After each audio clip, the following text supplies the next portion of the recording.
안녕하세요. 오늘도 사연살롱을 찾아주셔서 감사합니다.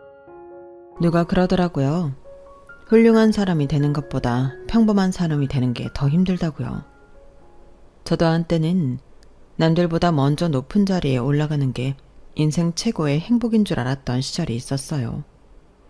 그런데 살아보니 최고의 행복은 그저 남들처럼 평범하게 살아가는 게 아닌가 싶더라고요.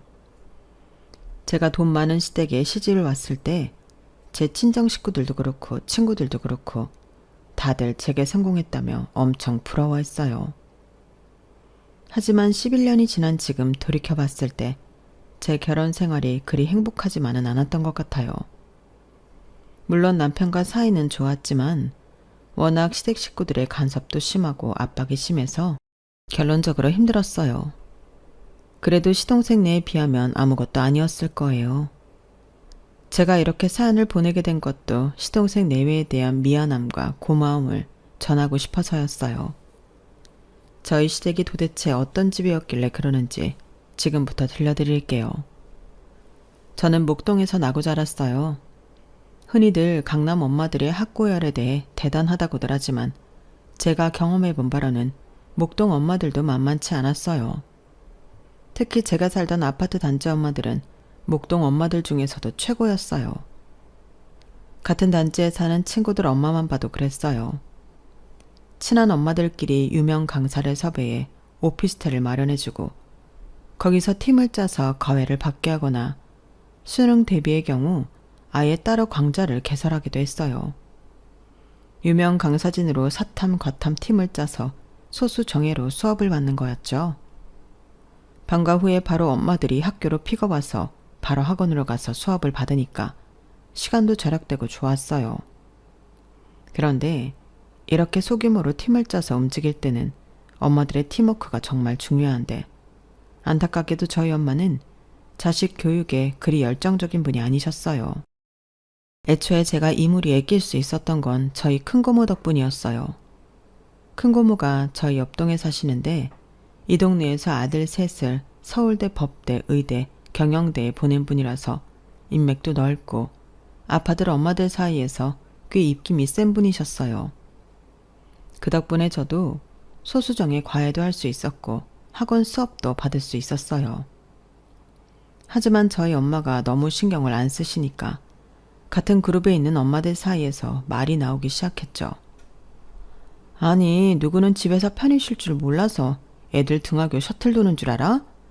팀 다 짜놓는데 무임승차 했으면 애들 간식이라도 사 나르든가 못해도 픽업 정도는 같이 해야 하는 거 아니냐고.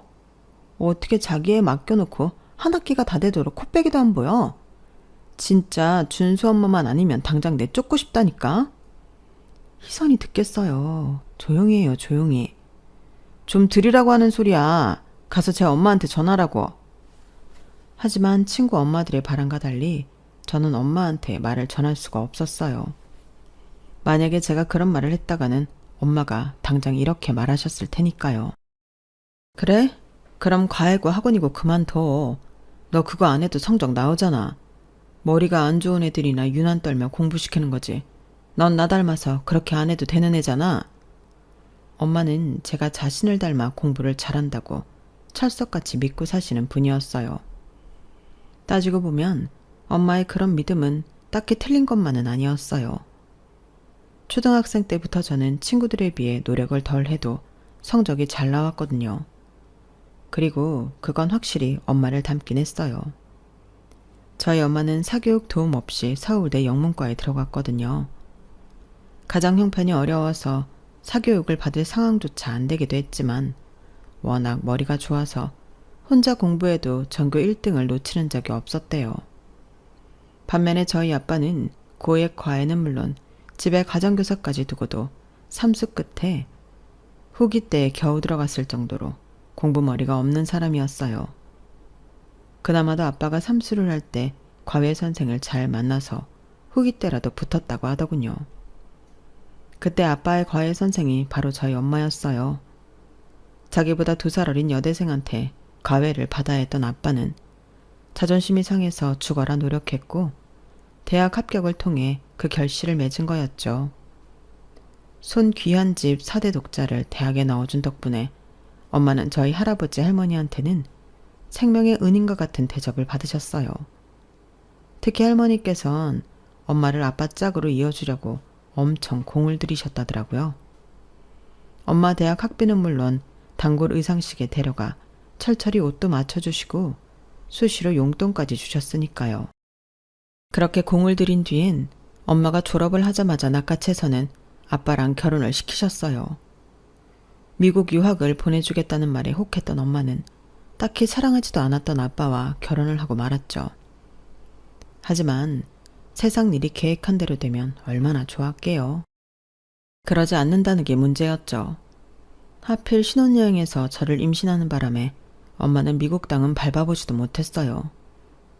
출산 후에는 육아를 하느라 당연히 유학 얘기는 꺼내지도 못했고요. 영문과 교수가 꿈이었던 엄마는 제가 태어나는 바람에 그렇게 바라던 꿈을 이룰 수 없게 되었어요. 애초에 미국 유학이 아니었다면 아빠와 결혼할 이유가 없었던 엄마와 부모님 성화에 등 떠밀려 결혼했던 아빠는 사이가 그리 좋지 않았어요. 쇼윈도 부부 그 자체였어요. 어릴 때부터 화목한 가정은 동화나 드라마에나 나오는 거라고 생각할 정도로 저희 부모님은 남보다 못한 사이셨어요. 대개 보면 부모님들끼리는 사이가 안 좋아도 자식한테는 따뜻하게 대해주기 마련인데 저희 부모님은 그렇지 않았어요.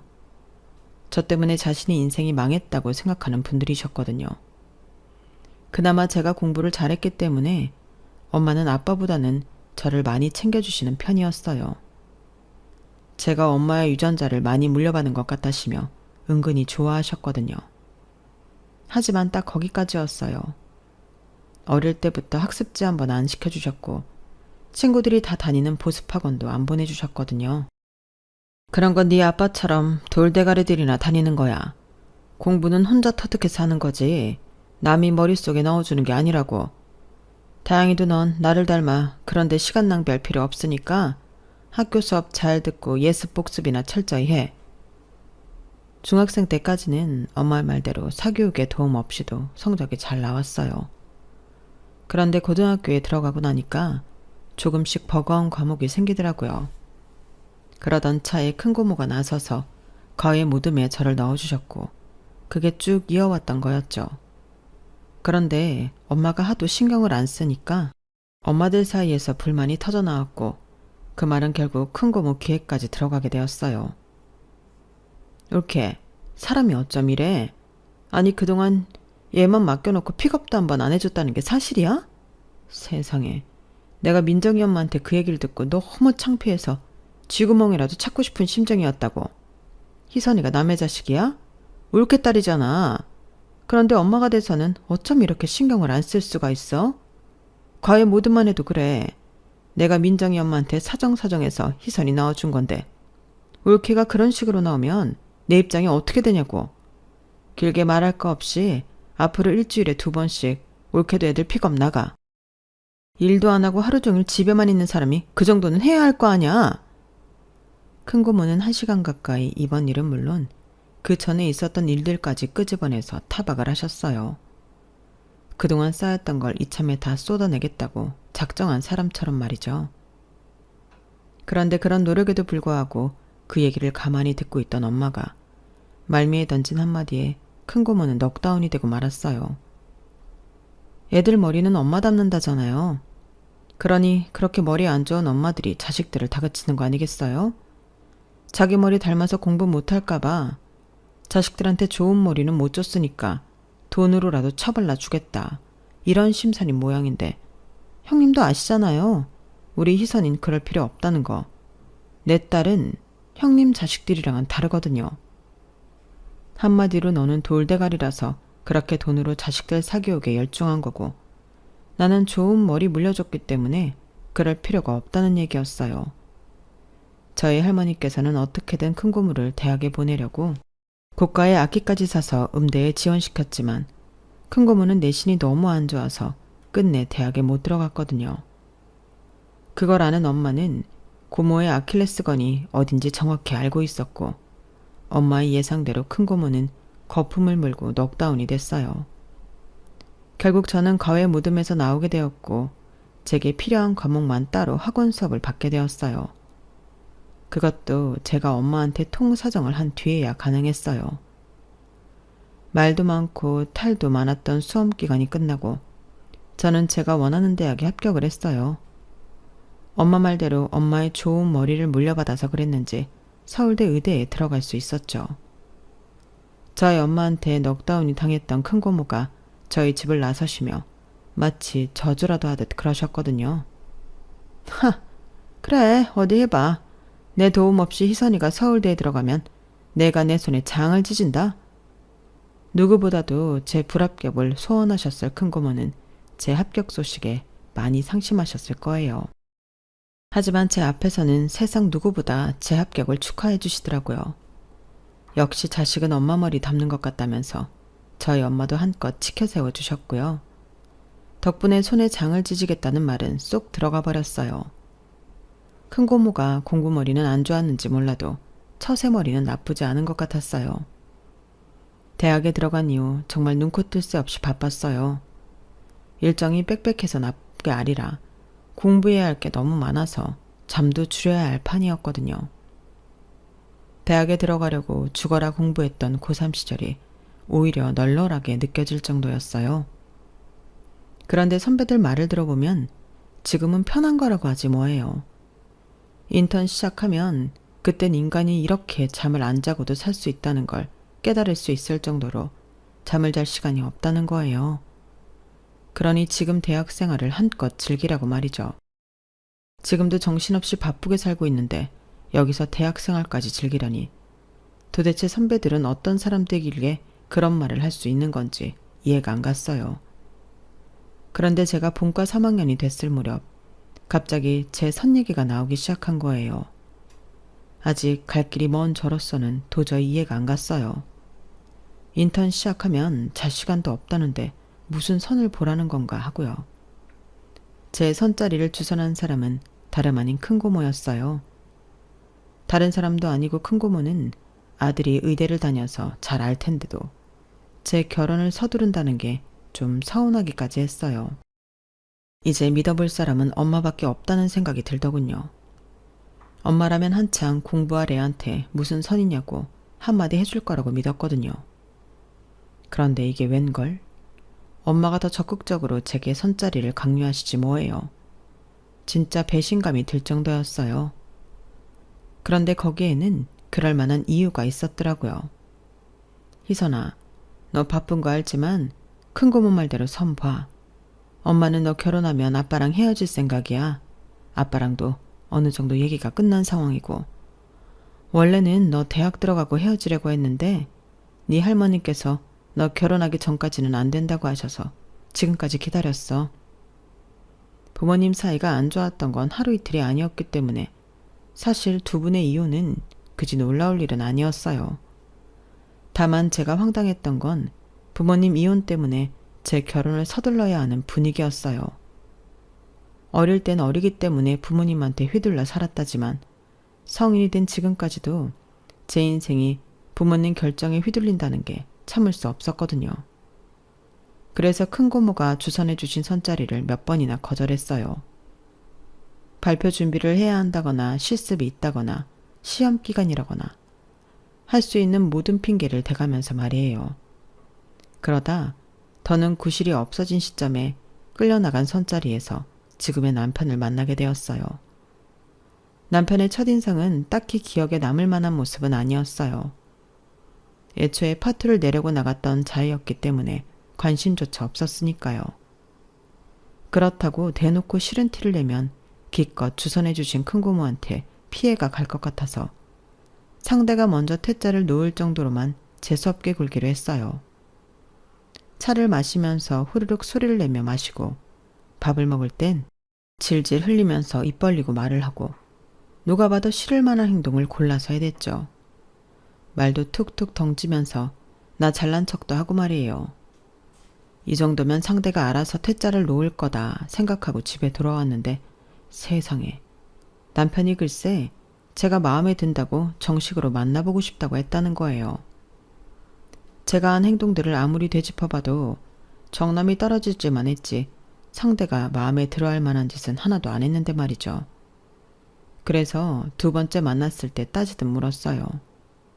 내 어디가 마음에 들어서 만나보겠다고 했냐고요. 강희선, 너 나 기억 안 나? 땡땡중학교 1학년 5반 윤건우. 그 말을 듣고 보니 어렴풋이 기억이 나는 것도 같았어요. 하지만 아무리 생각해도 정확한 기억은 안 나더라고요. 이거 서운한걸? 아무리 내가 1학년 2학기 때 유학을 떠났다지만 그래도 한 학기나 한 교실에서 생활했는데 기억도 못하다니. 난 너에 대해 다 기억하는데 말이야. 유학 얘기를 듣고 나니 그제야 기억이 났어요. 그 당시 우리 반 남자아이가 영국으로 유학을 간다고 해서 저도 잠시 유학에 대한 꿈을 키웠었거든요. 마주치면 으르렁대는 부모님과 함께 살면서 스트레스를 받느니 차라리 멀리 떨어져서 혼자 사는 게 낫겠다고 생각했던 때였으니까요. 아무튼 모르면 모를까 중학교 동창이란 얘기를 듣고 나니 저번처럼 함부로 행동할 수가 없더라고요. 그래서 솔직하게 나는 아직 결혼 생각이 없다는 것과 부모님 이혼 때문에 등 떠밀려 하는 결혼이라면 더더욱 싫다는 얘기를 해버렸어요. 그랬더니 남편이 그러더라고요. 나도 날 기억도 못하는 사람이랑 당장 결혼할 생각은 없어. 결혼은 있고 일단 만나보자. 그러다 마음이 맞으면 친구 사이로 지내면 되고 애정이 생기면 연애를 하든 결혼을 하든 하면 되잖아. 어차피 이번 선 깨지면 너희 집에서 다른 선자리 잡을 텐데 차라리 나랑 만나보면서 시간 끄는 게 낫지 않겠어? 듣고 보니 틀린 말이 하나도 없었어요. 이번 선이 어그러진다고 해도 큰 고모는 또 다른 선자리를 찾아오실 게 뻔했으니까요. 그래서 남편 말대로 일단 만나보기로 했어요. 동창이라서 그런지 연애를 한다기보다는 친구를 만나는 기분으로 약속 장소에 나갔고 잘 보이려 하기보다는 친구와 소소한 일상을 나누는 기분으로 대화를 해나갔어요. 그동안 이렇다 할 만한 친구를 사귀어 본 적이 없었기 때문에 이렇게 마음 편히 제 속 이야기를 나누었던 친구도 없었어요. 그래서 남편을 만나면 오히려 힐링을 하는 기분이 들더라고요. 만난 지 3년이 넘었는데도 결혼에 대한 압박도 없고 인턴 기간 중에는 바쁜 저를 위해 모든 걸 제 스케줄에 맞춰줬어요. 시댁에서도 의사 며느리를 바랐던 거기 때문에 인턴을 마칠 때까지 별다른 말 없이 기다려주었어요. 오히려 저희 부모님이 더 닥달을 하셨을 정도예요. 제 결혼식이 끝나야 두 분이 법적으로 헤어질 수 있으니 얼마나 제 결혼이 기다려지겠어요. 제 상황은 전혀 고려하지 않고 당신들 생각만 하는 이기적인 저희 부모님과 달리 시댁에서는 제가 인턴을 마치고 나서야 결혼 얘기를 꺼내셨어요. 저는 시댁에서 저를 배려해 그랬다고 생각했는데 남편 말을 들어보니 꼭 그런 것만은 아니었더라고요. 시부모님이 지금까지 저를 기다려주신 건 단지 의사 며느리를 원했기 때문이었거든요.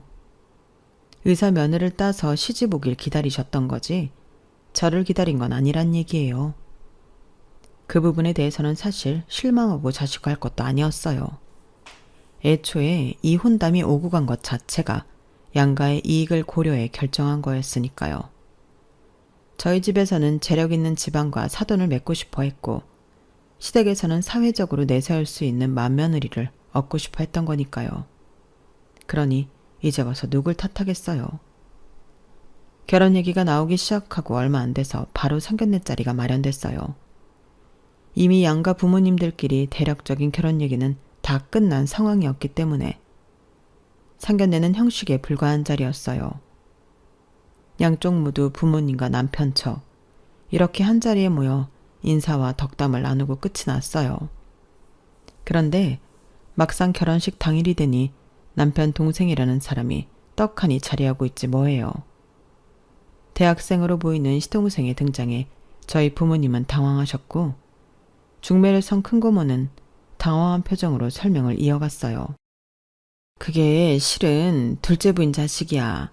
그래도 달라질 건 아무것도 없어. 희선이 신랑은 저 집 본부인 자식이 맞으니까. 나중에 부모 죽으면 그 재산 누구한테 가겠어? 뭐니 뭐니 해도 본부인 자식이지. 그러니까 아무 걱정 안 해도 돼. 큰고모는 아무 문제 없다며 걱정 말라고 하셨지만 결혼 전에 그 사실을 알고 하는 것과 모른 채 결혼식 당일에 알게 되는 건 천지 차이였어요. 본부인과 섭외를 하고 재혼한 부인한테서 얻은 자식이 있다는 게 사실 흠은 아니지만 그걸 감췄다는 건 뭔가 석연치 않은 구석이 있다는 뜻이잖아요. 저희 부모님은 결혼식 내내 심기불편한 표정이셨지만 그렇다고 결혼식을 뒤엎거나 시댁에 항의를 하진 않으셨어요. 어떻게든 조용히 식을 마치는 게 우선이라고 생각하시는 것 같더라고요. 사실 저는 결혼 전부터 시동생의 존재에 대해 알고 있었어요. 남편이 사귀고 얼마 안 됐을 때 자신의 가정사를 다 말해주었거든요. 친정엄마가 병으로 세상을 떠나시고 얼마 안 돼서 아빠가 집에 새엄마를 데려오셨는데 그때 5살짜리 아들도 함께 데려오셨다는 걸요. 문제는 그 아이가 아버님 자식이 맞다는 거였어요. 아픈 본초를 두고 밖에서 자식까지 나와 키워왔단 얘기였죠. 새엄마와 동생이 집에 들어오고 얼마 지나지 않아 남편은 해외로 유학을 떠나게 되었어요. 본인이 원했던 건 아니고 아무래도 새엄마의 입김이 아니었을까 생각하더라고요. 시동생의 등장으로 결혼식이 끝나고 양가 부모님은 말다툼을 하셨던 모양이지만 저희가 신혼여행에서 돌아온 뒤에는 아무 일 없는 듯이 다 정리돼 있었어요. 하지만 몇 달 뒤 저희 부모님이 이혼을 하시자 시댁에서는 엄청 난리가 났어요. 특히 시어머니가요. 사기 결혼을 운운하시며 손해배상 청구까지 해야 한다고 길길이 날뛰셨어요. 아니, 앞으로 이 회사를 물려받을 장남이 이런 흠 있는 집안이랑 결혼을 했는데 내가 어떻게 가만히 있을 수가 있니? 새아기 너, 네 입으로 말해봐라. 너라면 이혼 과정에 귀한 네 자식을 장가보낼 수 있겠니? 못하겠지? 그냥 평범한 사람도 아니고 1000명이 넘는 직원들 거느린 회사 대표직에 앉을 사람인데 이런 사람한테 똥물을 튀겨도 되느냐고. 사람들이 뒤에서 뭐라고 하겠니? 안 그래도 큰애 사업 실적이 안 좋아서 말들이 많은 판에 저것까지 이 모양이라니 나 원참. 어머님의 말씀을 들어보면 표면적으로는 장남을 끔찍이나 생각하는 것처럼 들릴지도 모르겠지만 자세히 따져보면 오히려 그 반대였어요. 본처 자식인 맏아들한테 흠이 생겼으니 대표 자리를 다른 아들, 즉 자신이 낳은 둘째한테 넘겨야 한다는 취지의 밑밥이었거든요. 제 남편의 실적 문제를 운운했던 것도 제 남편을 무능한 인간으로 보이게 하려는 수작이었어요. 사실 남편이 아버님 회사에서 일하면서 성공시킨 프로젝트가 많았는데도 그건 제쳐두고 딱 한 번 실패했던 것만 문제 삼고 있었으니까요. 그날 이후로도 어머님은 집안 사람들이 모일 때마다 제 친정 부모님의 이혼을 운운하며 제 남편까지 함께 깎아내리기 시작했어요. 자기 아들을 차기 대표로 만들기 위한 빌드업 작업이었죠. 그리고 그 완성은 제 친정보다 더 재력 있고 저보다 더 사회적 지위가 높은 둘째 며느리를 들이는 거였어요. 대학생 신분인 시동생은 이런 모친의 욕망 때문에 시도 때도 없이 선자리에 불려나가야 했어요. 예전에 나를 보는 느낌이라서 괜히 짠하긴 했지만 그렇다고 제가 나설 일은 아니라서 두고 보기만 했어요. 그런데 생각지도 않은 순간에 어머님의 꿈이 아작이 나고 만 거예요. 학교에서 같은 과 동기들과 농구를 하던 시동생이 농구 코트 근처에 세워져 있던 자전거랑 부딪혔는데 하필 다친 부위가 중요 부위라서 병원에 실려가게 된 거예요. 시동생의 사고 소식을 듣고 저희 부부도 병원으로 달려갔는데 가보니 어머님이 아주 사색이 되셨더라고요. 어머님은 저를 보자마자 달려와 제 손을 잡고는 통사정을 하셨어요. 얘 큰애야. 네가 의사 좀 만나봐라. 의사 말로는 심한 경우 무정자증이 될 수도 있다는데 이게 무슨 마른 하늘의 날벼락이니? 너도 의사니까 잘 알 거 아니니? 네가 가서 어떻게 좀 손 좀 써봐. 우리 아들 고자 안 되게 네가 좀 도와달라고. 우리가 의사 며느리를 들인 이유가 뭐냐? 이럴 때 힘 좀 쓰라고 그런 거 아니야. 어서 가서 좀 잘 좀 알아봐. 어서. 어머님은 악을 쓰며 울음을 터뜨리셨어요. 어머님께 등 떠밀려 담당 의사를 만나봤더니 최악의 경우 무정자증이 될 수도 있지만 아직은 상태를 지켜봐야 하는 상황이라고 하더군요. 그 정도 말로는 어머님을 진정시킬 수가 없었어요. 어머님은 마치 자기 아들이 무정자증 판정을 받은 것처럼 겁에 질려 있었거든요. 얼마 뒤 시동생은 퇴원을 하게 됐고 우려했던 결과가 현실이 되어버렸어요. 여러 번의 검사에도 불구하고 똑같은 결과가 나왔거든요. 어머님은 진단 결과를 들으시고는 그대로 기절을 하셨어요. 그날 밤 본가로 불려갔던 남편이 집에 돌아와 그러더군요. 어린 놈이 참, 왜 수술도 불가능하대? 그렇다나 봐. 자식, 하필 다쳐도 거길 다쳐서는. 시동생의 무정자증 판정으로 인해 시댁 분위기는 많이 변했어요. 일단 시동생을 그렇게 괴롭히던 선자리는 순식간에 사라져버렸고 제 친정 문제를 운운하며 저희 남편을 깎아내리던 어머님의 말들도 싹 사라져버렸거든요. 하지만 그때까지도 어머님은 자신의 아들을 차기 대표 자리에 앉히겠다는 꿈을 버리지 않으셨는데 몇 년 뒤 시동생이 그 꿈을 아주 개박살을 내버렸지 뭐예요. 다름 아닌 결혼으로 말이죠. 대학을 졸업하고 아버님 회사에 들어온 지 1년도 안 돼서 느닷없이 결혼을 하겠다고 나선 거예요. 문제는 그 상대가 같은 부서 여직원으로 시동생보다 2살 연상의 고졸 계약직이라는 거였어요. 어머님은 무정자증인 아들을 내놓으라는 집안 딸과 이어줄 수 없다는 건 알았어도 이 정도로 눈에 안 차는 신부감을 데려올 줄은 몰랐던 거죠. 그런 탓에 어머님은 머리를 싸매고 들어 누웠어요. 당신이 죽기 전엔 이 결혼은 절대로 안 된다고 못을 박으셨죠. 하지만 평소 말 잘 듣던 시동생이 이번엔 웬일인지 고집을 부리더라고요. 엄마가 허락 안 해도 나 이 여자랑 결혼해요. 어차피 나 같은 놈한테 딸 주겠다는 집안도 없잖아요. 엄마가 원하는 며느리 죽었다 깨어나도 못 얻는다고요. 그러니까 포기하세요. 내 결혼 반대하시면 평생 혼자 살 테니까 그런 줄 아시라고요. 곱상하게 엄마 말 잘 듣는 도련님인 줄 알았더니 서슬퍼런 어머님을 한 번에 이겨먹는 시동생을 보니 대단하다 싶으면서도 한편으로 나는 그동안 왜 그러지 못했나 후회스럽더라고요. 결혼해서 이날 이때까지 저는 부모님 이혼에 트집 잡혀서 제 목소리 한번 못 내고 살았거든요. 게다가 아들을 기대하시는 시부모님 바람과 달리 딸을 출산하는 바람에 맏며느리 노릇도 못한다고 얼마나 욕을 먹고 사는데요. 그래서 더 시동생의 결혼이 통쾌하게 느껴졌는지도 모르겠네요. 새로 들어온 동서를 볼 때마다 어머님이 제게 하셨던 말을 떠올렸거든요. 맏며느리는 망했지만 둘째만큼은 어느 집안에도 빠지지 않는 애를 드릴 거다. 우리 상우 결혼만큼은 내가 제대로 치러줄 거라고. 그렇게 호언장담을 하시더니 저보다 눈에 안 차는 며느리를 드리게 생겼으니 얼마나 통쾌하고 신이 나요. 물론 시동생이나 동서가 마음에 안 들어서 그러는 건 아니에요. 어디까지나 두 사람한테 악감정은 없으니까요. 그런데 동서가 시집 오고 몇 달 지나지 않은 어느 날이었어요. 동서가 제가 일하는 산부인과에 찾아왔더라고요. 동서가 여긴 웬일이야? 어디 아파? 형님, 저 검사 좀 받고 싶어요. 테스트로는 임신이라고 나오는데 확실하게 알고 싶어서요. 그때까지만 해도 테스터가 잘못됐을 거라고 생각해서 작은 희망에도 저를 찾아온 동서가 불쌍하게 느껴졌어요. 그런데 동서, 임신이야. 아니 어떻게 이럴 수가 있지?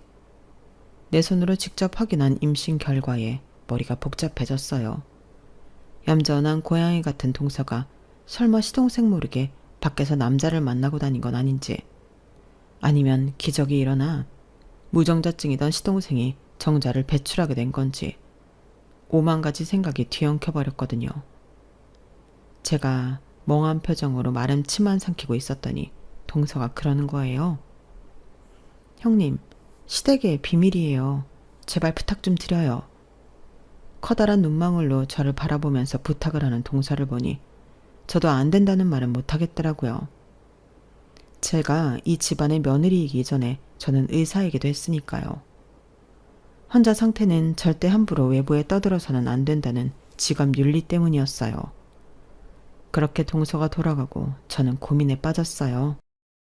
아무리 꼴보기 싫은 시어머니라고 해도 남의 자식을 임신한 며느리를 두고 보게 할 수도 없고, 특히나 시동생이 상처받을 걸 생각하면 당장 전화를 해주고 싶은 심정이었거든요.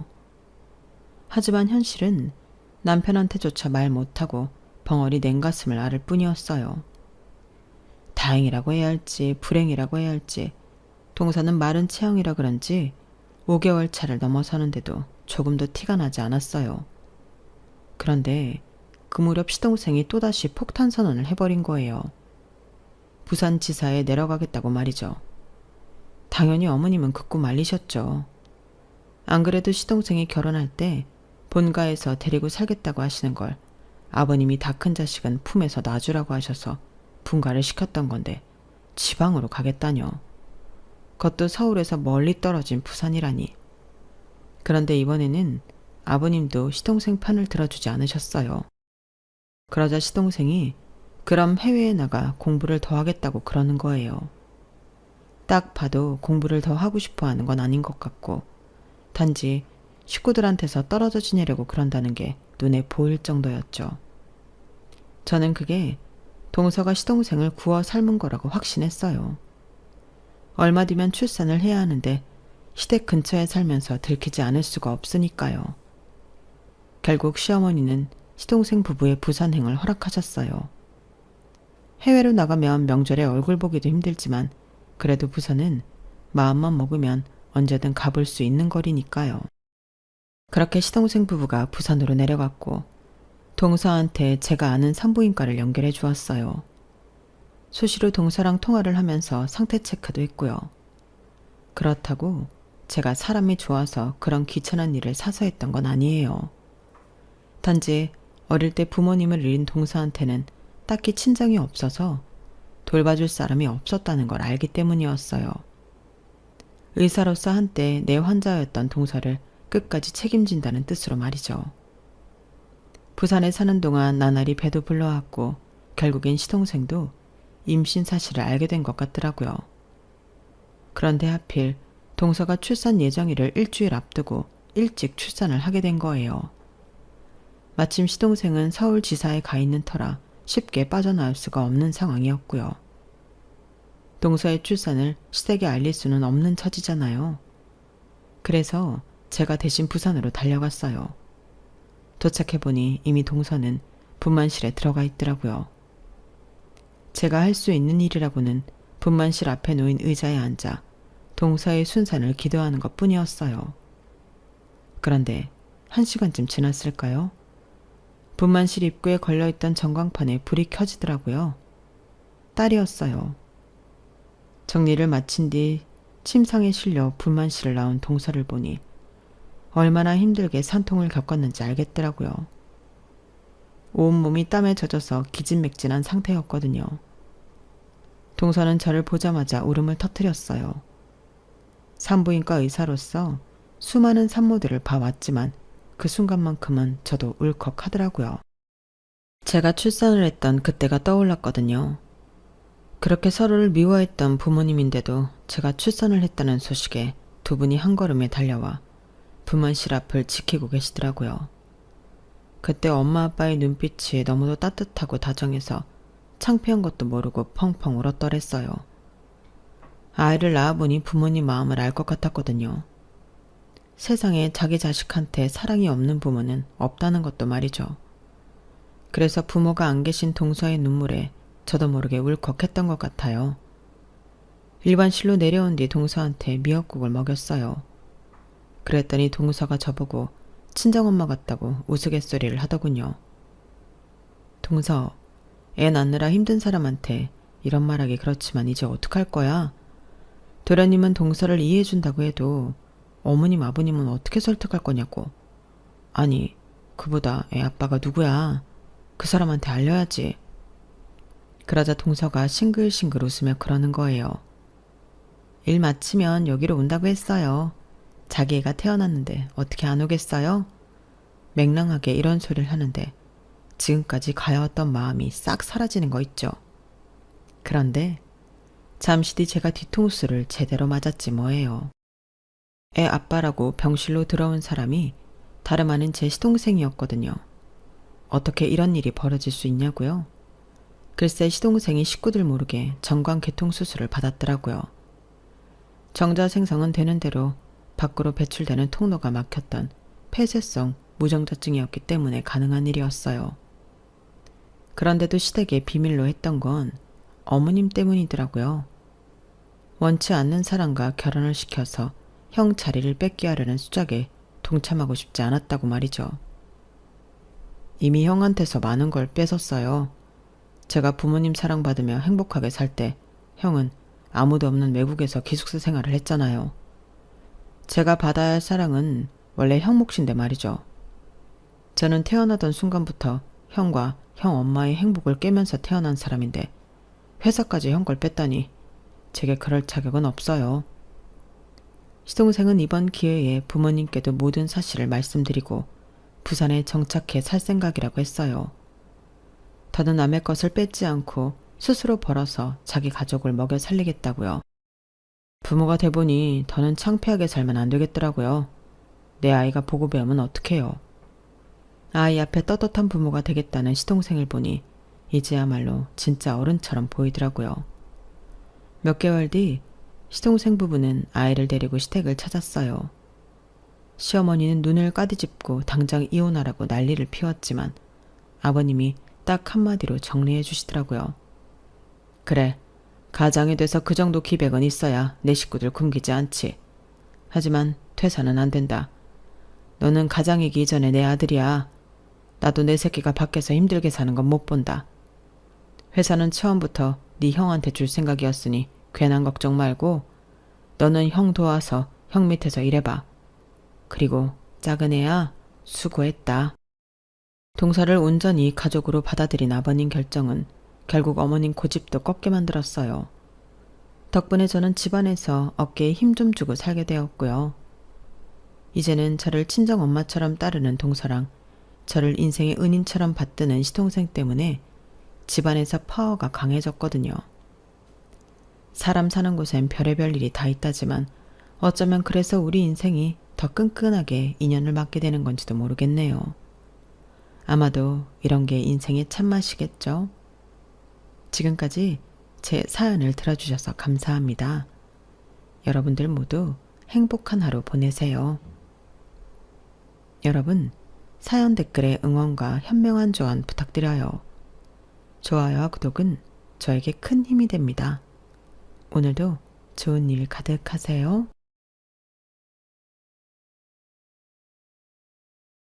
안녕하세요. 오늘도 사연 살롱을 찾아주셔서 감사합니다.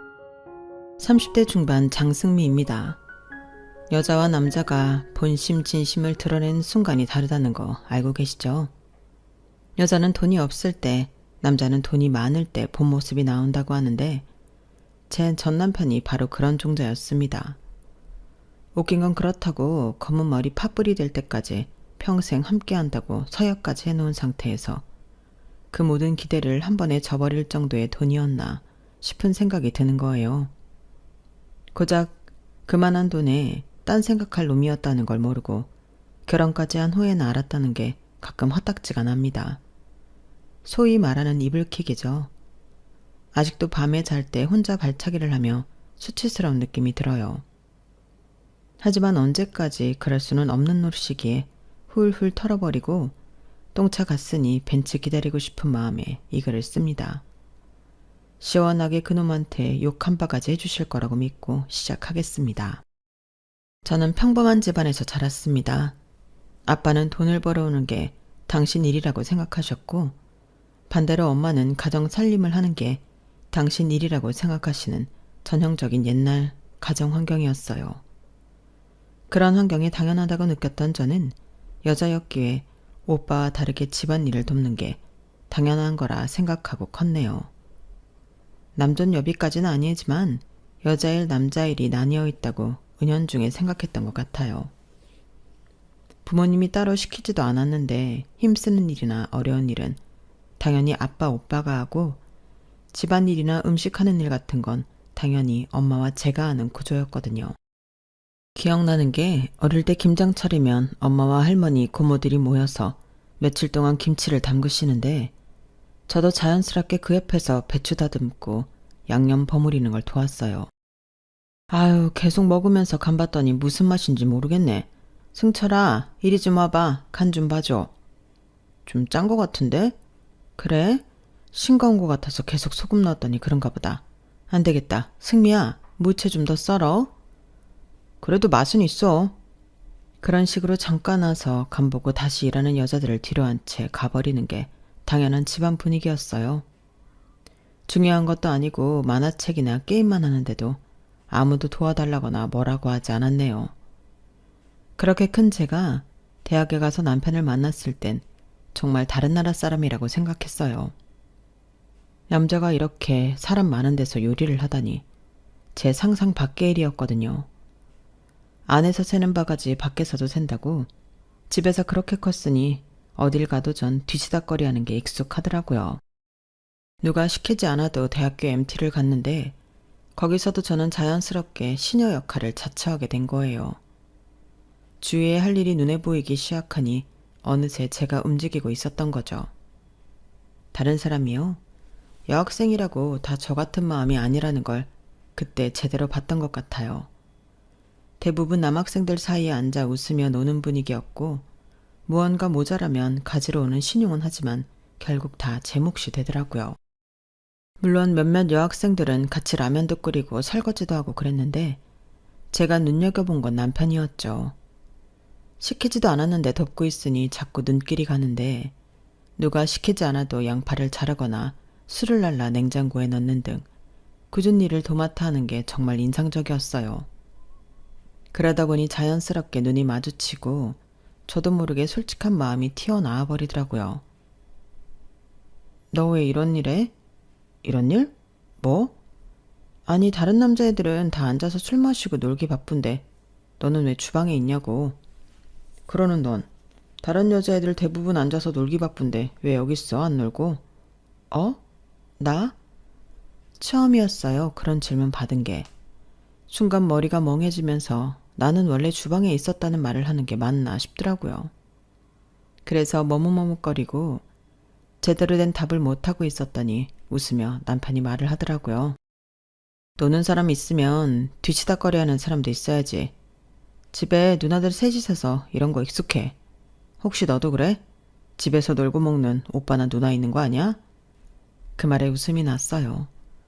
물론 저와 다른 집안 분위기로 남자도 주방일 아무렇지 않게 하는 자유분방한 분위기지만 자라온 환경을 무시 못하는구나 싶으면서 묘하게 마음이 편해지더라고요. 그렇게 안면을 트고 서로 다른 환경인데 어쨌든 우리는 뒤치다꺼리 하는 인생이구나 하면서 술 마시고 히히덕거리다 보니 어느새 손을 잡고 있었고 첫 키스를 하고 그렇게 CC가 되었어요.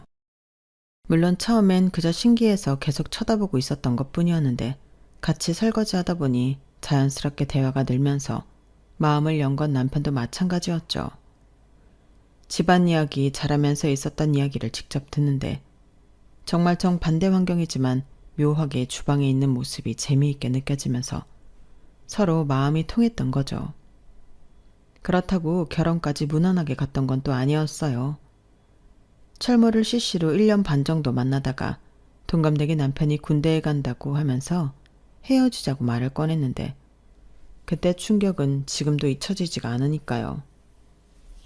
승미야, 우리 헤어지자. 갑자기? 다른 여자 생겼어? 그런 게 아니라 나 군대 가잖아. 너 군대 가는 거랑 우리가 헤어지는 거랑 무슨 상관인데? 2년 넘게 못 만나는데 왜 상관이 없어? 기다린다는 건 너무 이기적이고 너 바람필까 내가 마음 졸이는 거. 너는 남자친구 있어도 제대로 된 데이트 못 해보는 거. 젊은 우리가 하기에 너무 쓸데없잖아. 그게 왜 쓸데없어? 사랑하는 사이니까 충분히 감당하는 거지. 아니야, 진짜 사랑이라면 이렇게 헤어져도 언젠간 다시 만나겠지. 그러면 그때 결혼하자. 정말 무슨 논리인지 모르겠다며 울며 반대했어요. 하지만 남편은 어디서 들은 건지 20대 초반 한창 겉멋들 시기라 마치 자기가 드라마 주인공이라도 된 것처럼 이게 모두 저를 위한 거라며 연락하지 말라는 말을 남기곤 결국 군대로 가버렸네요. 그럴 수 없다고 정말 비련의 여주인공이 된 것처럼 눈물의 편지를 몇 번 보내기도 했지만 뜯겨지지 않은 채 다시 반송되었어요. 동기들이 면회 간다고 했을 때 모르는 척 따라갈까도 생각했지만 헤어질 때 냉정했던 남편 모습이 떠오르면서 동기들 앞에서 저에게 그렇게 한다면 그땐 정말 못 볼 꼴 보일 거라는 생각에 참고 또 참았어요. 사랑했지만 그땐 그대로 제 자존심이 조금 더 강했던 것 같아요. 어쩌면 가부장적 분위기에서 하고 싶은 것만 하는 오빠, 아빠를 보고 제가 어떻게 하지 못할 거라는 체념이 있었는지도 모르지만요. 진짜 총 맞은 것처럼 그렇게 울며 지내고 절대 못 잊을 거라고 생각했는데 신기한 건 또 눈에 안 보이니 학교 생활하며 자연스럽게 잊혀졌단 점이에요. 물론 처음 몇 달은 혹시 마음이 변했다고 연락이 올까봐 핸드폰도 붙들고 길 가다 비슷한 뒷모습만 봐도 휴가 나온 건 아닌지 심장이 뛰고 그랬는데 결국 무뎌지더라고요. 중간에 다른 사람도 몇 번 만나봤어요. 친구 소개로도 만나고 미팅도 나가고 그런데 이상하게 다 어딘가 아쉬웠어요. 뭔가 부족하다는 느낌? 그때는 몰랐는데 지금 생각해보니 무의식 중에 그 사람과 비교하고 있었던 것 같아요. 그러다 다시 만난 건 30대 초반에 대학 동문회였어요. 동문회 소식은 졸업 이후에 계속 들었지만 다들 나가보셔서 아시겠지만 꾸준히 나가는 사람들은 좋은 직장을 다니는 사람들이거든요. 아니면 인맥 관리가 필요한 사람. 저는 둘 중 어디에도 속하지 않았기에 동문회 나가는 게 늦었던 거죠. 주위에서 요즘 뭐 하냐는 말을 들었을 때 뭐라고 대답해야 할지 모를 정도로 제대로 된 직장도 아니었고 내세우기 민망했으니까요. 승미 맞지? 정말 오랜만이다. 못 본 새 더 예뻐졌다? 진짜 오랜만이다. 계속 동문회 나오고 있었어? 나는 군대 제대하고 졸업도 취업도 자꾸 늦어지는 바람에 이제서야 나왔네. 너 있는 줄 알았으면 진작 나을 걸 그랬다. 아니야. 나도 이번에 처음 나왔어. 경력 쌓고 좋은 직장에 이직한 지 얼마 안 되었거든. 그렇게 동문회에서 남편을 다시 만나게 되었어요. 다들 꾸준히 나와서 자연스럽게 어울리는데 아는 사람을 찾느라 둘이 두리번거리면서 제대로 어울리지 못하니 또 자연스럽게 둘이 같이 앉아 말을 꺼내게 되었던 거죠. 그동안 이야기를 하다 보니 처음 만났을 때처럼 자연스럽게 손을 잡고 있었습니다. 정말 신기했어요. 몇 년이 지났는데도 여전히 편하더라고요. 그동안 어떻게 지냈어? 그냥저냥 회사 다니면서 평범하게. 너는? 나도 별일 없이. 근데 이상하게 너랑 있으니까 시간 가는 줄 모르겠다. 나도 그래. 마치 어제 헤어진 것 같아. 그렇게 자연스레 우리가 헤어졌던 그 시점까지 거슬러 올라갔는데 지나고 보니 참 바보 같은 짓이었다고 남편이 멋쩍게 웃더라고요. 그땐 그게 저를 위한 선택이라고 생각했는데 다 지나고 보니 이기적이었다는 말까지. 그리고 저한테 참 많이 미안했다고요. 미안해. 그때 내가 너무 어렸나 봐. 우리 둘 다 어렸지 뭐. 이상하게 이 사람과 있으면 뭐든 편했고 그건 남편도 마찬가지라고 했어요. 남자 여자만 바뀌었을 뿐 어찌 보면 비슷한 환경에서 자랐으니 그럴지도 모르지만 무엇보다 서로를 이해하는 부분이 많았던 것 같아요. 우리 다시 만날래? 그랬다가 또 나를 위한다고 혼자 생각하고 헤어지자고 하려고? 아니야, 이제 안 그래. 그리고 내가 그때 말했잖아. 우리 다시 만나면 그땐 결혼이라고. 설마 그 말 기억 못하는 건 아니지? 그렇게 자연스럽게 다시 시작된 연애였어요. 예전과 달리 서로 어른이 되어서 만난 거라 더 진지했고 처음부터 결혼을 염두에 두고 만나다가 1년 만에 프로포즈를 받았을 때도 전혀 놀랍지 않더라고요. 당연한 수순이라는 생각이 들었거든요. 상견례도 무난했습니다. 서로 집안 환경이 비슷해서인지 부모님들도 금세 어울리셨고 특별히 반대하실 이유도 없으니까요. 그렇게 양가 부모님의 축복 속에 결혼을 하게 되었는데 그때만 해도 정말 행복했어요. 이 사람과 함께라면 평생 행복할 수 있을 거라고 진심으로 믿었거든요. 그런데 그때는 몰랐죠. 돈 앞에서 사람이 이렇게 변할 수 있다는 걸 말이에요. 여보, 이거 좀 봐. 뭐야? 임신 테스트기인데 2줄이야. 진짜야? 정말로? 결혼한 지 겨우 3개월 만에 이런 소식을 듣게 될 줄이야. 신혼여행지에서 돌아온 지 얼마 되지도 않았는데 생리가 늦어져서 혹시나 하고 테스트기를 해본 거였거든요.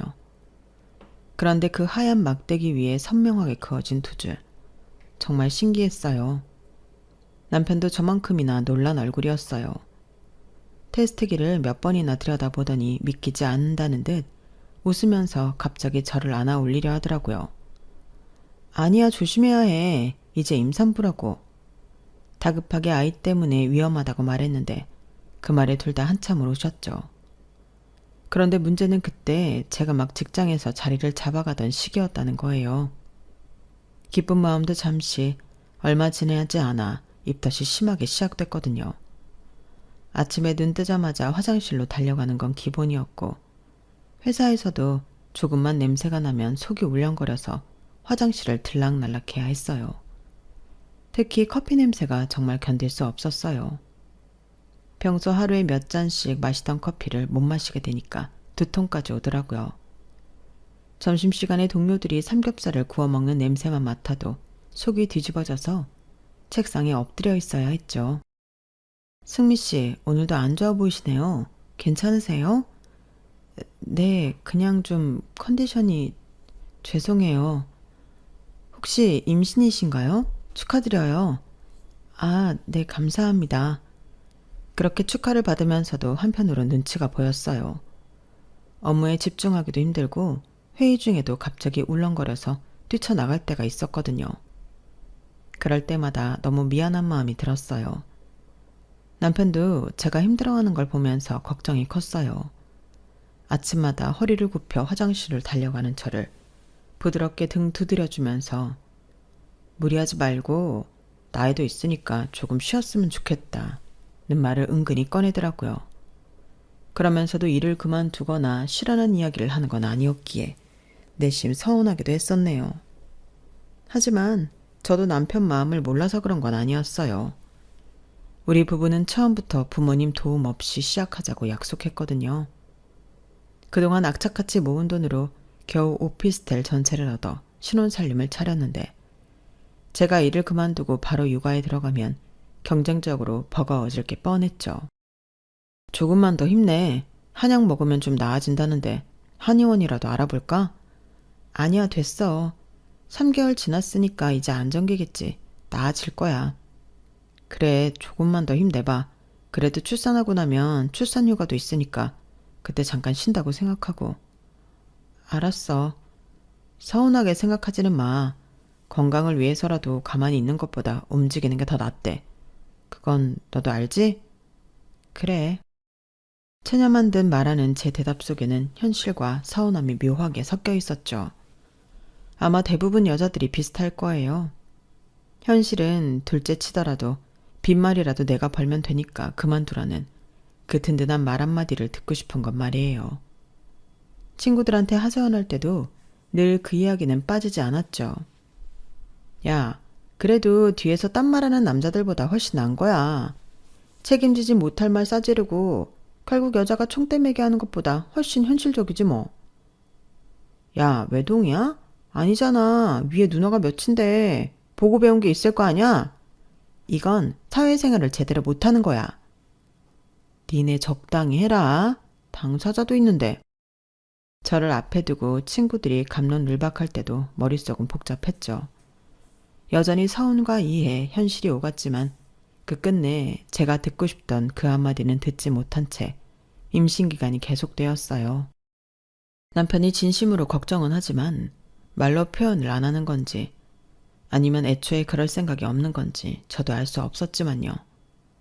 솔직히 저도 지금 직장에 다니기 위해 말도 안 되는 첫 직장에서 야근을 밥 먹듯 하며 경력을 쌓아 버티고 버텨 지켜낸 자리니 쉽게 포기하고 싶지도 않았어요. 힘들어도 버텼습니다. 속이 너무 안 좋아서 하루 종일 아무것도 못 먹는 날이면 휴가를 내면서까지요. 아침에 눈을 뜨면 속이 뒤틀리고 입안이 쓴맛으로 가득했어요. 겨우 물 한 모금 넘기는 것도 힘들었죠. 출근해서는 화장실에서 토하고 헝클어진 머리와 부은 눈을 대충 정리한 뒤 아무렇지 않은 척 자리로 돌아와 업무를 봤어요. 그게 그 당시 제 하루의 시작이었는데 그게 결국 화근이 되었어요. 몸이 점점 약해지다 보니 아기도 버티지 못했던 거죠. 임신 4개월에 접어든 어느 날 갑자기 아랫배가 심하게 당기면서 차가운 땀이 쏟아지고 곧 피가 비치기 시작했어요. 여보, 빨리 병원 가야겠어. 피가 나고 있어. 뭐라고? 지금 당장 가자. 아파. 너무 아파.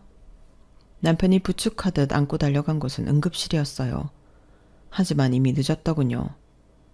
3개월이 안정기라고 해서 안심하고 있었는데 워낙 입덧이 심해 제대로 먹지 못했고 몸은 계속 기운이 빠져 있었으니 결국 아기도 그 모든 걸 견디지 못했던 거예요. 의사 선생님의 말이 들리는 순간 머릿속이 하얘졌어요. 유산이 진행된 상태입니다. 수술이 필요해요. 그럴 리가. 어제까지도 괜찮았는데. 임신 초기에 무리하시거나 스트레스가 심했을 가능성이 있습니다. 아마 쉬지 못한 몸, 서운한 마음, 그리고 입덧과 스트레스. 모든 게 한꺼번에 몰려온 탓이었겠죠. 어쩌면 아이도 알았을 거예요. 태어나도 환영받지 못할 거라는 걸. 수술대 위에 누웠을 때 눈물이 저절로 흘러내렸습니다. 며칠 전까지만 해도 뱃속에서 작은 게 꿈틀거리는 게 느껴졌는데 이제는 아무것도 없었어요. 남편도 충격을 받은 눈치였어요.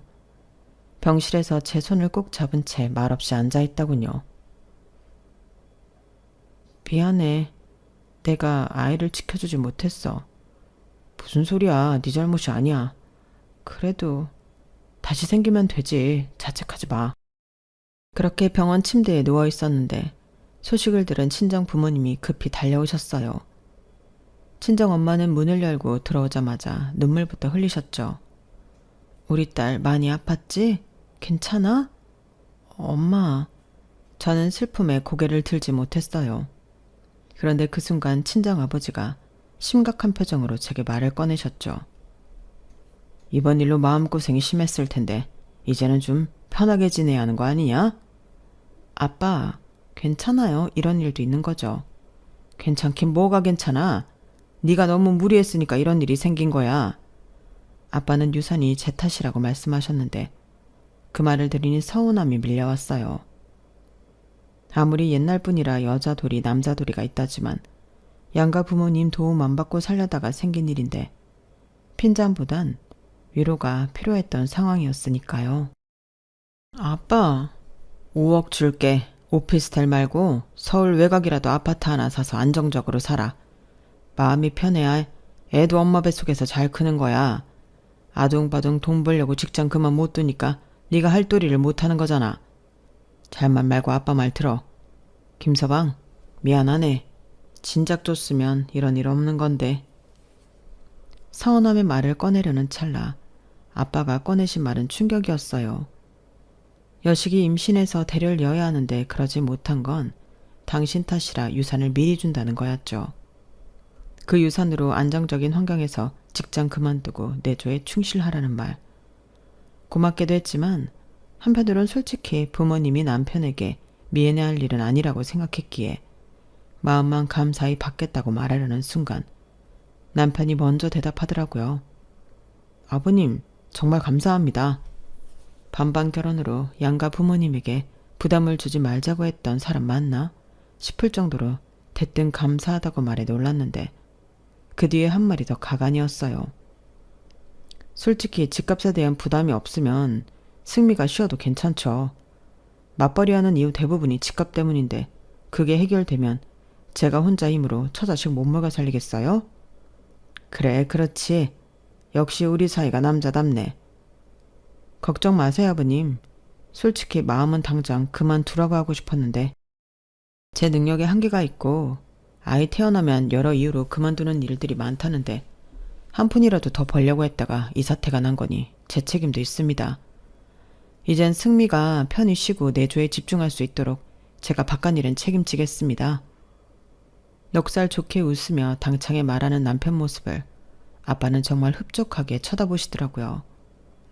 그 장면을 보는데 마음 한구석이 묘하게 쓰려오더라고요. 그래서였나? 현실적인 부담 때문에 제가 임신했을 때 쉬라는 말을 못했던 걸까? 속으로는 분명 제가 쉬길 바랐는데 돈 걱정이 발목을 잡았던 걸까 싶으면서 돈 없는 현실이 뭐랄까 참 씁쓸했어요. 정말 고맙습니다, 아버님. 그동안 승미가 너무 힘들었거든요. 아버지가 집값을 해결해 주신다고 하니 남편의 표정이 달라지면서 제 걱정도 하고 저에게 선뜻 일을 그만두라고 하면서 몸조리 잘하고 다시 아이를 갖자고 하는데 이 모든 상황이 좀 당황스럽게 느껴졌어요. 하지만 상황이 저에게 유리하게 돌아가니 이젠 내 건강과 아이만 생각하기로 했어요. 역시 아파트가 좋긴 좋다. 단지 내 초등학교도 있고 유해시설도 없고. 그래, 내 말이 그 말이야.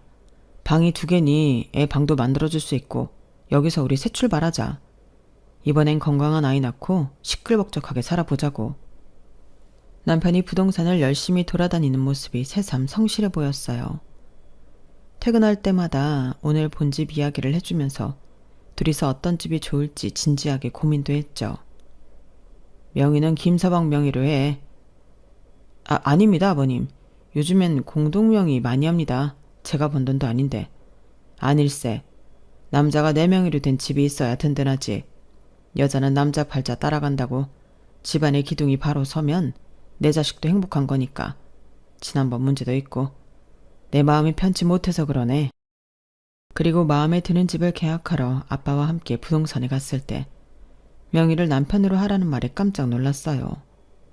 하지만 이미 그러실 생각으로 처음부터 5억 이야기를 하신 듯 뜻을 굽히지 않으셨고 사실 그땐 저도 별 생각이 없었어요. 어차피 부부니까 누구 명의든 다 우리 집이라고 믿었으니까요. 그렇게 남편 명의로 계약을 마쳤고 저는 정말 마음 편하게 새 출발을 할 수 있다고 생각했습니다. 그때만 해도 말이죠. 그런데 일을 그만두고 아이를 낳으려고 여러 번 시도했지만 한 번 유산이 된 후로는 습관성 유산이 돼버린 거예요. 3, 4개월만 되면 아이를 잃게 되는 일이 반복됐죠. 그렇게 어느덧 3년이 흘렀습니다. 처음에는 희망을 품고 다시 임신을 시도했어요. 몸조리도 철저히 하고 스트레스도 받지 않으려 애썼죠. 산부인과 의사가 권해준 엽산도 하루도 빠짐없이 챙겨 먹고 임신에 좋다는 음식만 골라 먹었어요. 남편도 적극적으로 처음엔 도와줬습니다. 같이 산책을 가거나 임산부 요가 클래스에 등록해 함께 시간을 보내기도 했죠. 그런데 임신 3개월째 되는 날 또 같은 악몽이 시작되었어요. 새벽에 갑자기 아랫배가 쿡쿡 당기며 차가운 땀이 흐르고 곧 익숙한 출혈이 시작된 거예요. 또야. 또 이런 일이. 괜찮아, 승미야. 의사 선생님이 뭐라고 하셨어? 습관성 유산일 가능성이 높대. 정밀 검사를 받아보래. 그럼 검사 받아보자. 원인을 찾아야지. 2번째 유산 후에는 정말 절망스러웠어요. 왜 나만 이런 일을 겪는 걸까? 밤마다 혼자 울었죠. 인터넷에서 습관성 유산 정보를 찾아보고 한의원에도 다녀보고 할 수 있는 건 다 시도했어요. 남편도 처음엔 손을 잡고 괜찮다고 했지만 시간이 지날수록 지친 기색이 역력했죠. 3번째 임신했을 땐 거의 숨을 죽이고 살았어요. 침대에서 거의 일어나지 않았고 무거운 건 절대 들지 않았죠. 계단도 한 칸씩 천천히 오르고 뜨거운 목욕도 피했죠. 그런데도 4개월 만에 같은 비극이 찾아오더라고요. 이번에도 안 됐어. 그래, 알겠어. 그때부터 남편의 반응이 달라졌어요. 예전처럼 길게 위로하지 않았고 몸도 점점 굳어졌죠. 저는 병원에 갈 때마다 마음이 무너졌습니다. 내 몸이 잘못된 건지 내가 뭔가 부족한 건지 자책이 밤마다 목을 조르는 듯 했고 혹시 남편마저 나를 원망하게 될까 두려워 그 마음을 감춰야 했네요. 제 마음은 완전히 무너졌고 남편도 더 이상 애쓰지 말라며 체념하기 시작할 즈음이었어요. 그런데 그때 정말 뜻밖의 일이 벌어졌습니다. 저희 집값이 2배로 뛰어오른 거예요. 그 시기가 마침 저평가되던 지역들이 두세 배씩 치솟던 때였는데 저희가 산 노원 쪽 아파트들도 그 흐름에 올라탄 거죠. 정부의 부동산 정책 발표에 지하철 연장, 대형 쇼핑몰 입점 소식까지 겹치면서 일대 분위기가 완전히 달라졌어요. 말이 2배지 체감으로는 거의 3배 가까이 뛰었으니 로또보다 더 큰 횡재였죠. 여보, 이거 좀 봐. 우리 아파트 시세가. 이게 진짜야? 이렇게 올랐다고? 부동산 중개업소에서 확인했는데 맞대. 와, 진짜 대박이다. 이런 일도 있구나. 아버지가 주신 돈으로 산 집이라 은행 대출도 없었고 리모델링에 든 비용만 빼면 전부가 순이익이었어요. 이자 부담도 없으니 마음은 더 가벼웠죠. 게다가 개발 호재가 계속 이어지고 있어 당장 팔 필요가 없다는 의견이 많았으니 구름 위를 걷는 기분이었어요. TV나 신문 그 어디에서도 한결같이 부동산 전문가들도 앞으로 더 오른다고 했고요. 그러니 지금은 유보하는 게 훨씬 유리하다는 게 중론이었죠. 사람이 죽으라는 법은 없다더니 우리 팔자 아이는 없는 건가? 아이로 그렇게 속을 썩이더니 이렇게 또. 그러게, 그래도 좋긴 좋다. 그래, 돈 걱정 없으면 더 편하게 아이도 생길 수 있겠지. 그렇게 남편과 오랜만에 웃었어요. 아이로 인한 상처가 완전히 치유된 건 아니었지만 잠시나마 위로가 됐죠. 하지만 그 기쁨은 오래가지 않았습니다. 며칠 후 남편이 평소와 달리 집에 일찍 들어왔어요. 소파에 앉아 한참 말이 없더니 제 눈을 똑바로 바라보더라고요. 승미야, 우리 얘기 좀 하자. 무슨 얘기? 우리 이제 정리하는 게 어떨까? 순간 걔를 의심했어요. 정리라니 뭔 소리야? 아이도 안 생기는데 너랑 나 여기까지인 것 같아. 그 말이 머릿속에서 메아리치고 있었어요. 며칠 전만 해도 집값 올랐다고 서로 좋아했는데 마치 기다렸다는 듯 말을 꺼내는 남편의 진심을 알 수 없었으니까요. 아이야, 노력하면 되는 거 아니야? 3년 동안 했잖아. 이제 그만하자. 그만하자니 우리가 뭘 그만한다는 거야? 결혼 말이야. 서로에게 도움이 안 되는 것 같아. 믿을 수가 없었어요. 3년 동안 함께 울고 버텨준 사람이 이렇게 갑자기 등을 돌릴 줄이야.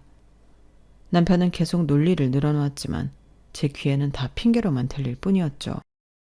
집에 들어오면 생기가 있어야 하는데 몇 달에 한 번씩 상갓집 같은 분위기잖아. 그게 내 탓이라는 거야? 탓이 아니라 현실이야. 우리 둘 다 지쳤잖아.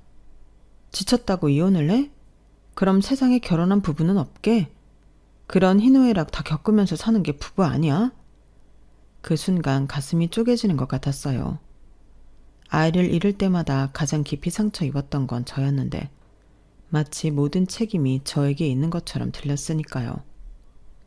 그럼 결국 나 때문에 이혼하자는 거야? 내가 아이를 제대로 못 낳으니까? 제 목소리는 점점 커졌습니다. 그동안 꾹 눌러왔던 감정이 한꺼번에 터져 나오는 순간이었죠. 남편은 손을 들어 저를 달래려 했지만 이미 늦었던 거죠. 승미야, 진정해. 내 말은. 진정하라고?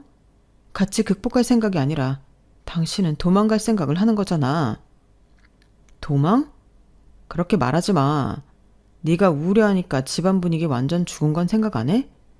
친구들 불러도 다들 어색해하고 오기 싫어하잖아. 친구 누구? 언제 그랬다고 그래? 모르겠어. 지난번 진우 왔을 때도 금방 갔잖아. 예전 같으면 밤새 놀았을 텐데. 그게 내 탓이라는 거야? 직접적으로는 아니지만 분위기가 너무 무거워. 집에 웃음소리가 없고 한숨만 가득하니까 결국 눈치보다 간 거잖아. 서로의 심장을 칼로 찌르는 듯한 말들이 오가면서 그동안 결혼 생활, 어떻게 보면 아이를 잃고 마음을 추스렸던 그 시간들에 대한 이야기가 끊이지 않게 오가게 되었죠. 이런 식으로는 못 살겠어. 나도 사람인데 매일 눈치 보면서 사는 게 지쳐.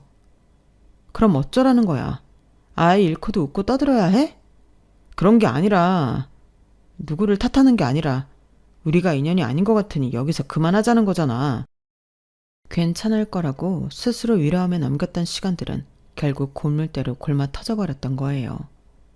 그런데 갑자기 남편이 목소리를 가라앉히며 말하더라고요. 그래도 재산은 공평하게 반반 나누자. 우리가 안 맞아서 헤어진 건 맞는데 그게 아이 때문이고 원수 먹고 헤어지는 건 또 아니잖아. 그냥 반반 나눠서 깔끔하게 이혼하자. 뭐? 다행히 집값이 많이 올랐으니까 반반 나누면 둘 다 새 출발하는데 문제 없을 거야. 그 순간 머리를 한 대 맞은 듯 멍해지면서 모든 게 명확해지더라고요. 아, 집값 때문이구나. 3년 동안 힘들 때는 함께 버티자더니 집값이 3배나 뛰자마자 이혼 얘기를 꺼내고 재산 분할을 운운하다니 지금까지 주고받았던 그 말들의 의미가 사라지면서 어이없어 웃음이 나오더라고요. 집값이 올라서 좋겠네. 뭔 소리야. 그런 게 아니잖아. 아니야, 맞잖아. 집값 안 올랐으면 이런 얘기 꺼냈을까? 남편은 발끈했지만 저는 이미 그의 속마음을 알아버렸던 거예요. 3년 동안의 위로와 동정은 결국 계산된 연기였고 돈 앞에서는 사랑도 추억도 아무 의미 없다는 게 명확해졌던 거니까요. 순간 모든 감정이 차갑게 식어버렸습니다. 화가 나지도 않았고 그냥 허무했습니다. 그래, 제가 조용히 말했습니다. 알겠어, 이혼하자. 남편은 예상 못한 반응에 놀란 표정이었죠. 아마 제가 울고 매달릴 거라 생각했는데 순순히 응했으니 당연했겠죠. 정말? 진짜지? 괜히 나중에 가서 딴 말하기 없다. 이런 상황에서 나올 말이 아닌데 마지막까지 남편은 본심을 숨기지 못한 채 애써 들뜬 표정을 아무렇지 않은 척 포장하더라고요. 그 말을 듣는 순간 저는 이 사람과의 모든 정을 내려놓았네요. 좋아. 그런데 재산 분할 제대로 하려면 변호사 통해서 해야지. 변호사까지? 집 팔고 남은 건 그냥 둘이 나누면 되잖아. 복비나 이런 건 내가 좀 덜 받아도 괜찮아. 변호사 비용도 들 텐데. 아니야. 이왕 할 거 확실하게 하자. 나중에 문제 생기는 것도 싫고 합의 이혼해서 조정기간 중 괜히 마음 변할까 봐 기대하는 것도 싫으니까. 겉으론 그렇게까지 할 필요가 있냐고 말하지만 입꼬리가 올라간 채 좋아하는 모습까지 남편은 숨기지 못하더라고요. 공식적으로 집값 절반을 가져갈 수 있다고 생각했으니 본인도 싫을 이유가 없었겠죠.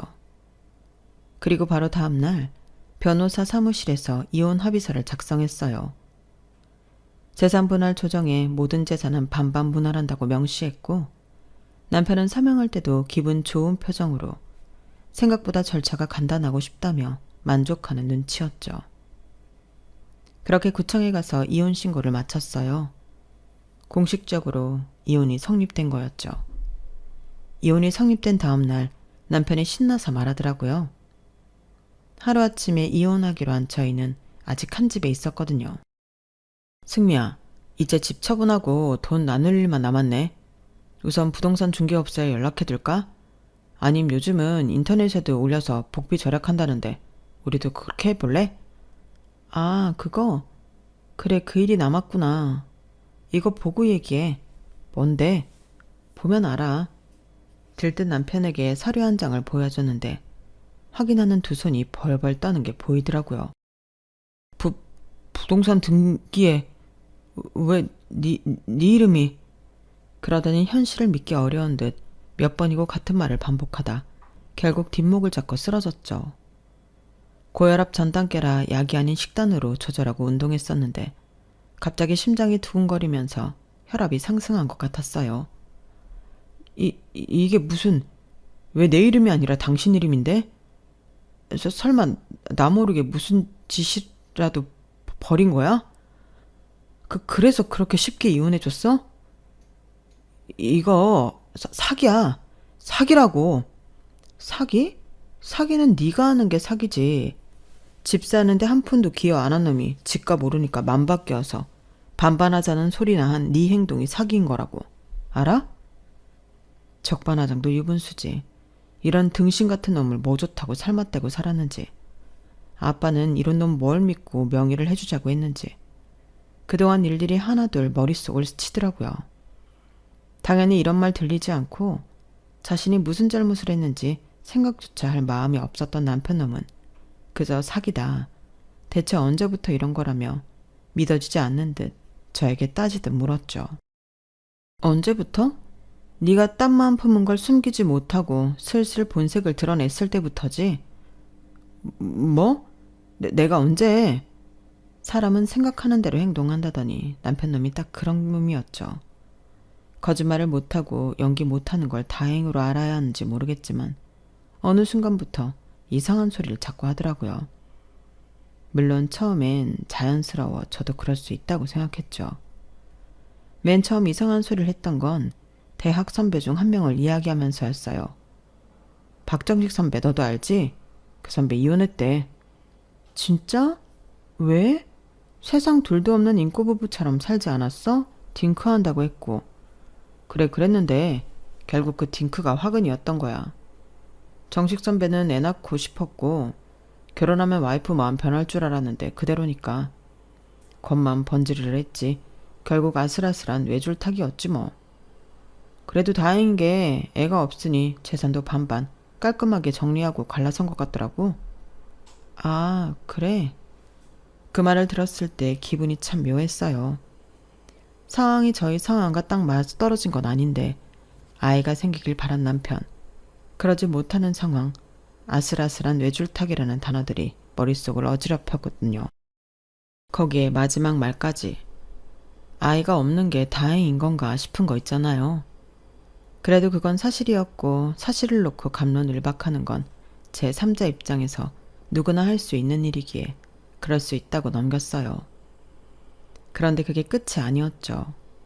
집값이 오른다는 게 보도되면서 정점을 찍었다는 말들과 더 오를 거라는 말들이 오갈 때 남편이 자꾸 가게 열 생각을 하더라고요.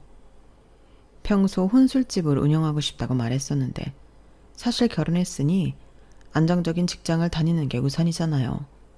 그래서 그냥 흘렸는데 어느 순간부터 가게 자리를 알아보거나 혼잣말로 7억이면 충분하니까 같은 이상한 말들을 하는 거예요. 방금 뭘 했어? 내가 뭘 했는데? 그래서 되물으면 마치 자신의 의도해서 한 말이 아니라 인지하지 못하는지 모르겠다는 뉘앙스로 넘어가는 게 몇 번이었고요. 그러다 보니 기분이 참 묘해졌어요. 7억? 갑자기 로또 맞았나 싶다가 문득 생각해보면 집값을 반으로 나누면 딱 그 금액이라는 게 떠오른 거예요. 그래서 제가 예민한 건가? 아니면 정말 또 다른 꿍꿍이가 있는지 갈팡질팡할 때 제가 잠든 줄 알고 베란다에서 전화하는 소리를 듣고 말았던 거죠. 야, 걱정 마. 이 형님만 믿으라니까. 물론 쉽지 않을 수 있는데 그래도 승미가 뒤끝없는 애라 길게 갈 것 같지도 않거든. 7억만 생기면 네 가게 평수 넓혀서 나랑 같이 제대로 한번 해보자. 정확한 의미를 알 수 없었지만 중요한 건 또 7억이라는 액수가 나왔다는 점, 그리고 제 이름이 거론되었다는 점에서 전 집값이라고 확신했어요. 그리고 한편으론 그 집값을 그대로 받는 방법, 설마 이혼? 하나 둘씩 퍼즐이 맞춰지는 느낌이었던 거죠. 그 후 눈치 빠르신 분들은 예상하셨을지 모르지만 친구들이 와서 집안 분위기가 안 좋다는 등 그런 식으로 몰아가더라고요. 저 역시 모른 척 지나칠 수밖에 없었던 건 변호사를 통해 명의를 제 앞으로 돌리는 작업을 진행해야 했기 때문이에요. 남편의 전화를 엿들은 다음 날 바로 변호사를 찾아갔는데 처음엔 불가능할 줄 알았던 일이 생각보다 간단하게 해결됐어요. 변호사 사무실에 가져간 서류들을 쭉 훑어보던 변호사가 고개를 끄덕이며 말하더라고요. 이건 전형적인 명의신탁 케이스네요. 실제 자금을 출연하신 분이 아버님이시고 증여세 신고도 제대로 되어 있으니까 원 소유자이신 부인께 소유권을 회복시키는 건 당연한 법적 권리입니다. 남편분이 나중에 이의제기를 하셔도 승산이 전혀 없어요. 아버지 계좌에서 나간 5억 원의 거래 내역, 부동산 취득 당시의 증여세 신고 기록, 심지어 당시 아버지가 편의상 사회 명의로 해달라고 했던 부동산 중개사의 증언까지 모든 게 완벽했거든요. 법적으로는 처음부터 제 소유였던 걸 단순히 남편 명의로 등기해둔 것에 불과했던 거죠. 2주 만에 모든 절차가 마무리됐는데 남편은 여전히 친구와 가게 사업 계획을 세우느라 바빠서 전혀 눈치채지 못했어요. 오히려 저에게 더 노골적으로 이혼을 종용하기 시작했죠. 승미야, 우리 정말 언제까지 이렇게 살 거야? 서로 지쳤잖아. 아이도 생기지 않는데 굳이 버틸 필요가 있을까? 집값도 많이 올랐으니까 반반 나누면 둘 다 새 출발할 수 있을 거야. 그때 제가 너무 쉽게 동의했을 때 남편의 표정은 정말 볼만했어요. 7억이라는 거금을 손에 넣게 됐다고 생각하니까 감추려고 해도 입꼬리가 올라가는 게 역력했거든요. 이혼 절차도 발벗고 나서더라고요. 그리고 드디어 그 순간이 왔어요. 이혼 신고를 마친 다음날 집 처분 이야기를 하던 남편에게 부동산 등기부등본을 내밀었을 때의 상황은 지금 생각해도 통쾌해요. 등기부를 확인하던 남편의 얼굴에서 모든 혈색이 빠지면서 손이 덜덜 떨리기 시작했거든요. 이게 뭐야? 왜 네 이름으로 되어 있어? 언제 바뀐 거야? 바뀐 게 아니라 원래 4명이었어야 했어. 우리 아빠가 사준 내 집이잖아. 말도 안 돼. 내가 가만히 당할 것 같아? 두고 봐. 법이 그렇게 만만한 게 아니라고. 남편이 법무법인까지 찾아가서 소송을 걸어보려 했지만 만나는 변호사마다 똑같은 말만 한 듯 했어요. 명의신탁 회복은 정당한 권리이고 남편이 이의제기할 법적 근거가 전혀 없다는 거였겠죠. 법이 그렇게 만만하냐고 생각했던 남편이야말로 쥐뿔 가진 것도 없으면서 꽁으로 그게 자기 돈이 될 거라고 생각한 게 웃기더라고요. 그제야 남편이 자신의 처지를 완전히 깨달으면서 절망에 빠졌죠. 더 가관인 건 그동안 술 친구를 하던 사람들의 태도 변화였어요. 7억으로 가게 확장한다고 큰소리치던 그 친구부터 시작해서 하나 둘 연락이 뜸해지더니 아예 연락을 끊어버리더라고요. 결국 돈이 없어지니까 아무도 상대해주지 않는 거였죠. 회사에서도 마찬가지였어요. 이혼 소식과 함께 빈손으로 쫓겨났다는 이야기까지 퍼지면서 동료들 사이에서도 완전히 왕따가 됐더라고요. 결국 남편은 원룸으로 이사를 갈 수밖에 없었고 생활비 때문에 편의점 아르바이트까지 시작해야 했어요. 반면 친정 부모님들의 반응은 정말 시원했어요. 특히 아빠의 반응이 압권이었죠. 남자가 남자 구실 못하면 쪽박차도 당연하지. 뼈채 갈아 마셔도 시원찮을 놈. 남자 망치는 다 시키고 있어. 진작 알았으면 내가 직접 나서서 혼쭐을 냈을 텐데 잘했다. 엄마는 처음엔 걱정부터 하셨어요. 그래도 사람이라는 게 한때 돈에 혹할 수 있는데 너무 매정하게 대한 거 아니야? 아예 안 생겨서 속상하니까 그럴 수도 있었을 텐데. 엄마, 진짜 그렇게 생각해? 내가 그런 불합리한 대우받으면서 희생하고 떠받들면서 살길 원해? 그렇게 말하면서 자세한 경위를 말씀드리자 엄마의 표정이 완전히 달라지셨어요. 세상에, 그런 치밀한 속셈이 있었구나. 이제야 제대로 된 선택을 한 거다. 엄마가 너무 순진하게 생각했네. 그런 인간은 진작 내쫓았어야 했어. 그렇게 부모님의 전폭적인 지지를 받으며 완전히 새로운 인생을 시작했어요. 아파트의 떳떳한 주인이 된 기분은 정말 형언할 수 없을 정도로 시원하고 자유로웠거든요. 경제적 스트레스가 완전히 사라지니까 숨통이 트이는 느낌이었어요. 제일 먼저 한 건 집안을 완전히 새롭게 꾸미는 거였어요. 남편과 함께 쓰던 가구들은 전부 버리고 그동안 꿈꿔왔던 스타일로 인테리어를 바꿨죠. 그동안 돈 때문에 포기했던 요리 클래스도 등록하고 미뤄뒀던 유럽 여행 계획도 실행에 옮겼어요. 특히 좋았던 건 사람들의 시선 자체가 달라진다는 거였어요. 경제적 여유가 생기니까 자연스럽게 자신감도 생기고 그게 말투와 행동에도 묻어나더라고요.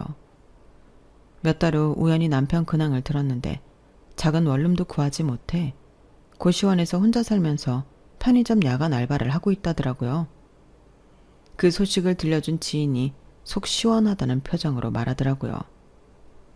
처가덕에 돈 걱정 안 하고 살게 되었으면 마누라 등에 업고 살아도 모자랄 판에 지복 지가 차고 억울해 죽으려 하더라. 그렇겠지. 그런 인간이니까 그런 계획도 세우고 남 탓하는 거니까. 이제라도 해방돼서 천만다행이라고 생각해. 그래. 진짜 100번 생각해도 잘했어. 둘 사이 아이 없었던 것도 이런 말 그렇지만 삼신할매가 도와준 거야. 괜히 더 힘들어질까봐. 지인의 마지막 말에 저는 대답 대신 희미하게 웃었어요. 한편으론 아이가 생겼다면 달랐을까? 책임감을 가지고 다른 인생을 살지 않았을까? 가보지 않은 길에 대한 미련이 조금 남아있었으니까요. 하지만 지금은 정말 행복해요. 아이가 생기지 않아 가슴 졸이지 않아도 된다는 사실이 마음 편하게 다가오네요. 한편으론 처음에 말했던 그 이야기, 여자는 돈이 없을 때, 남자는 돈이 많을 때 본 모습이 나온다는 말이 정말 맞다는 인생 교훈을 톡톡히 배웠어요. 전 남편은 집값이라는 돈 앞에서 완전히 다른 사람이 됐으니까요. 하지만 저도 깨달았어요. 돈이 있을 때의 저와 없을 때의 저는 확실히 달라졌다는 걸요. 더 당당해졌고 더 현명해졌고 무엇보다 제 자신을 더 소중히 여기게 됐거든요. 똥차는 정말로 같고 이제 진짜 벤츠가 올지 모르지만 남자가 어떻고 여자가 어떻고 말고 서로 존중하며 사는 관계, 아이가 있으면 더 행복하겠지만 아이가 없어도 저를 정말 사랑해주는 사람을 만나 행복하고 싶습니다. 제 이야기는 여기까지입니다. 여러분들도 좋은 사람들을 만나고 좋은 인연들과 항상 행복하세요. 감사합니다. 여러분, 사연 댓글에 응원과 현명한 조언 부탁드려요. 좋아요와 구독은 저에게 큰 힘이 됩니다. 오늘도 좋은 일 가득하세요.